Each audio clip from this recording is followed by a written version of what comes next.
The case of Sarah Flukes can only reinforce long-standing concern about the stress that teachers can face and the effect this can have on them.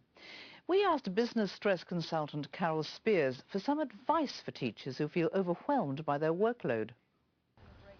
Are there warning signs? You bet there are. There's nobody here that'll be listening to this and watching this who would actually not be aware of the fact of when they wake up at 3 o'clock in the morning. There'd be nobody that's not aware when they're overeating, undereating, binge drinking, isolating themselves. The signs and symptoms are there for everybody. The only question is to what do people do about it? Your mum, your dad, your brother, your sister, your partner, they could be helpful to you. So that can be so share it. Sharing, the problem solved, all those kinds of issues are important. Is a problem halved? But, it's sometimes at the end of the day you need to seek some professional guidance.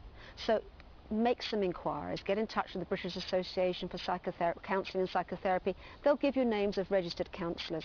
So actually take some control of your body and say it's not working very well. It doesn't mean it's not going to be working well forever, but let's just say it's not working very well for now. Because you could have pains in the chest, it could be stress related, it could be a heart problem. So for goodness sake, get to the doctor and get yourself checked out. If she says to you this is stress related, start looking at your own lives, look at your work-life balance, take a step back. And sometimes we actually have to do that. Sometimes when you're so caught up with everything, you can't actually see the wood from the trees. And all of a sudden you're in a situation where everything seems to be tumbling down on top of you. Society is bringing with it now, 2007, a 24/7 culture. There's no question of that. The question is, can we enjoy what it is that we're doing? Can we have fun? Can we smile? Are we enjoying our particular profession?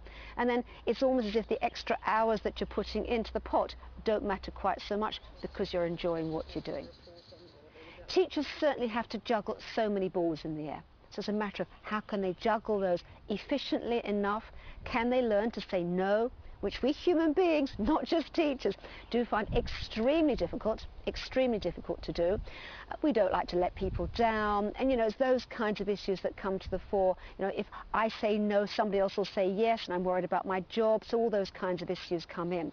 But we as humans, we tend not to say no very easily. But the trouble with that is you say yes all the time, and the problem that comes in is that at some point you're letting somebody down, and then ultimately you're letting yourself down.